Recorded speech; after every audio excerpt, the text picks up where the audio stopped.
paper, and there was a video of it. Our first time doing the food box distribution was at Genesee Elementary. It was, we planned, we had the police there before, we planned the route, we had everything. It was colossal, right? We had fights, people getting out of their cars and punching each other in the face, and I mean, just unbelievable. Everybody thought they had to get to their food box. So we ended up holding up traffic. I mean, it was crazy. We're like, okay, we need a different location. So the next week we changed it to the Auburn High School. So if you guys can think of the high school, the police had it all routed out. We had pylons. They knew exactly where to go to. All of a sudden, everything's fine. Everybody knows where to go. They stand in line. People ended up making friends. You could tell in the morning, on the mornings that people were there, they'd get together. They'd be out of their cars waiting because, as Jen said, had some hiccups. Lots of times the food truck was late. So we would say we're going to distribute at this particular time. The food, the truck would run late. So we had that. Then I wrote the grant for the Community Block Development Grant through the City of Auburn. They provided us with $20,000. So then after the school year ended and we're no longer doing the grab-and-go breakfast and lunch, then we were getting a 20-pound box of non-perishable food. So I was getting them whenever I wanted them. I would get 400 of them at a time. So every week, so we used the $20,000 through the grant through the City of Auburn to pay our transportation department, and we delivered again to all of those identifiable food insecure families on top of the food box distribution that we did every week at Auburn High School. So the partners that we have, and we add the Rotary to our partners.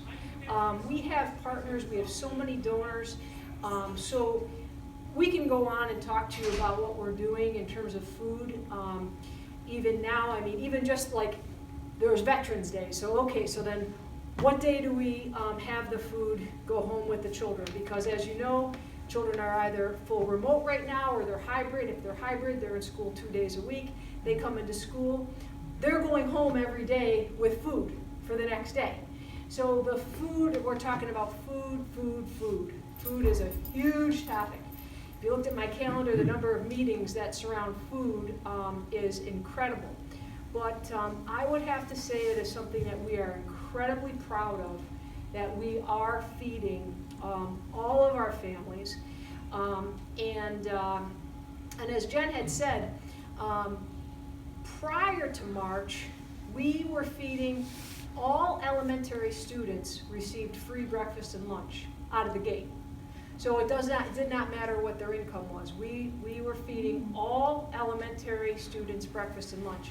Then we have our after-school programs that provide the snack and the dinner. So we knew that once this was happening, we needed to figure out food. So again, we really thank you for your donations, for caring, and I'll be bringing this check right back to Lisa Green. So thank you very much. Anybody have any questions? I moved here in 1979. One of the things that I've learned in the years that I've been here is I've never been in a more benevolent community than this community, anywhere I've been in the world. I mean, it's amazing to me how, and maybe it's because I've worked in human services, whether it was a community service outreach for the Y or whether it was a fundraiser for Easter Seals or whatever. It's just been in my faith, day after day, how this community steps up and takes care of its people. But it doesn't happen without people like you.